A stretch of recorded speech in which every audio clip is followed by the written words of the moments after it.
Gaano kayaman si Alex Ayala?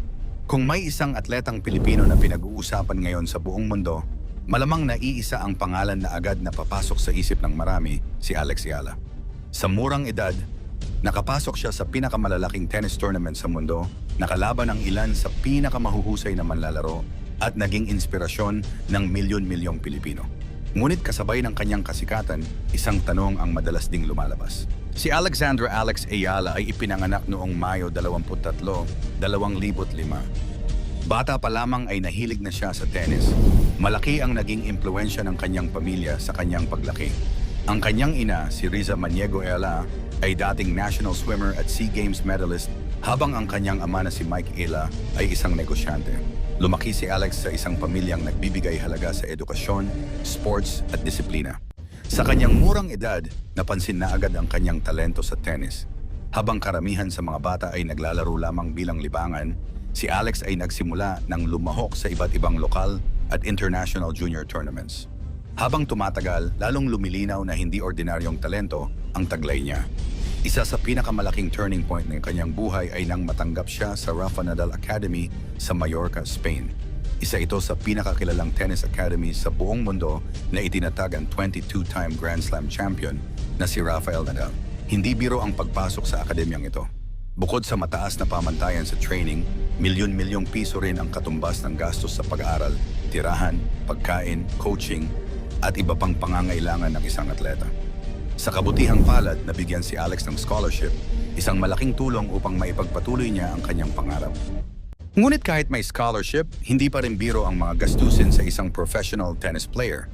May mga gastusin sa paglalakbay, hotel, pagkain, kagamitan, physical therapy, fitness training, at coaching.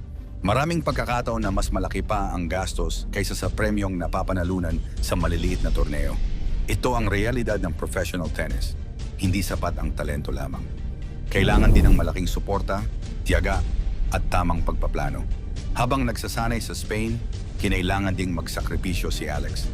Malayo siya sa kanyang pamilya, mga kaibigan, at sa Pilipinas. Maraming beses niyang ibinahagi sa mga panayam na hindi naging madali ang kanyang buhay sa ibang bansa. Dumaan siya sa homesickness, pagod, pressure, at matinding kompetisyon laban sa ilan sa pinakamahuhusay na batang tennis players sa buong mundo. Ngunit sa halip na sumuko, lalo pa siyang tumatag. Noong 2022, isinulat niya ang kasaysayan ng maging kauna-unahang Pilipino na nagwagi sa isang Junior Grand Slam singles title matapos manalo sa US Open Girls Singles Championship. Isa itong napakalaking tagumpay para sa Philippine tennis. Ngunit alam ni Alex na ang junior success ay simula pa lamang. Mas mahirap ang paglipat sa professional circuit. Sa professional tennis, halos bawat linggo ay may torneo. At bawat pagkatalo ay may katumbas na pagkawala ng ranking points at kita. Sa loob ng ilang taon, patuloy siyang lumaban sa ITF at WTA tournaments upang unti-unting umangat ang kanyang world ranking. Ang pinakamalaking pagbabago sa kanyang karera ay dumating noong 2025. Sa Miami Open, isa sa pinakamalalaking torneo sa WTA Tour, nagulat ang buong mundo nang talunin niya ang ilan sa pinakamalalakas na manlalaro at umabot hanggang semifinals. Dahil sa kanyang magandang performance, milyon-milyong piso ang kanyang napanalunang prize money sa iisang torneo pa lamang. Mula noon, tuloy-tuloy na ang pag-angat ng kanyang ranking at lumaki rin ang kanyang kinikita sa bawat torneo. Bukod sa prize money, nadagdagan din ang kanyang endorsements. Kabilang sa kanyang mga sponsor ang Nike para sa kanyang sports apparel at Babolat para sa kanyang tennis racket at iba pang kagamitan. Sa mundo ng professional sports, malaking bahagi ng kita ng isang atleta ang nanggagaling sa sponsorships, advertising at commercial partnerships. Gayunpaman, mahalagang tandaan na ang prize money na inaanunsyo sa mga torneo ay hindi pa netong kita. May mga kaltas pa rito tulad ng buwis, bayad sa coaching staff, trainer, physiotherapist, travel expenses, accommodation, at iba pang gastusin sa buong taon. Sa kabila nito, malinaw na isa na si Alex sa mga pinakamatagumpay na atletang Pilipino sa kasalukuyan. Sa edad na 20, tinatayang nakalikom na siya ng mahigit $1 milyong sa career prize money, bukod pa sa kanyang sponsorship deals at iba pang commercial partnerships. Ngunit kung tutuusin, hindi pera ang pinakamalaking tagumpay ni Alex Ayala. Ang tunay niyang yaman ay ang disiplina, ang kakayahang magsimula muli matapos matalo, ang tapang na makipagsabayan sa pinakamahuhusay sa mundo, Sa bawat laban niya, dala niya hindi lamang ang kanyang pangalan kundi pati ang bandila ng Pilipinas. Sa bawat panalo, mas marami pang kabataang Pilipino ang nai-inspire na mangarap. At marahil, iyon ang pinakamahalagang naiambag ni Alex Ela. Hindi lamang siya kumikita ng milyon. Nagbubukas siya ng pinto para sa susunod na henerasyon ng mga Pilipinong tennis player. Habang bata pa siya, marami pang pagkakataon ang naghihintay sa kanyang karera. Maaaring mas marami pang Grand Slam appearances, mas mataas na world ranking, mas malalaking sponsorship deals, at posibleng mas malaking kita sa mga darating na taon. Batanes, parte ng Taiwan at pag-aari ng China?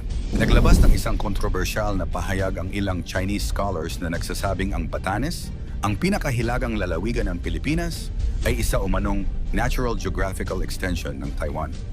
Dahil inaangkin ng Beijing na bahagi ng China ang Taiwan, iginiit ng mga scholar na dapat ding mapasailalim sa soberanya ng China ang Batanes.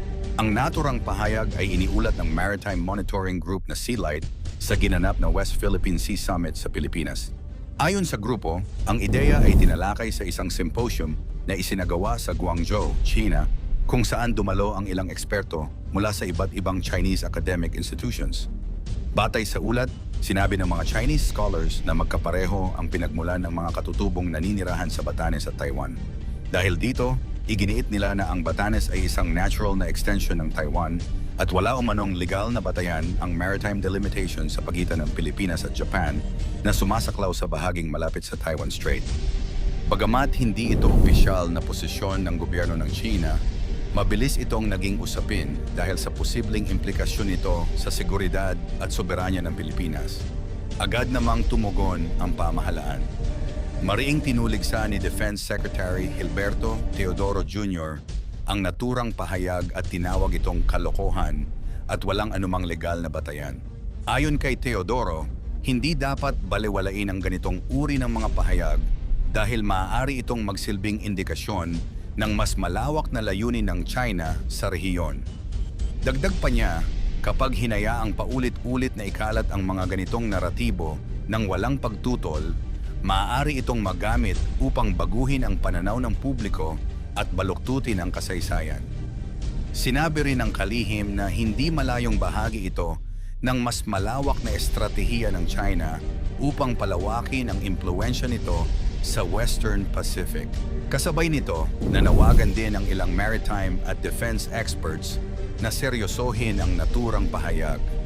Ayon sa kanila, bihirang magkaroon ng symposium sa China tungkol sa mga sensitibong usaping may kaugnayan sa soberanya nang walang pahintulot o kaalaman ng mga kinauukulang autoridad.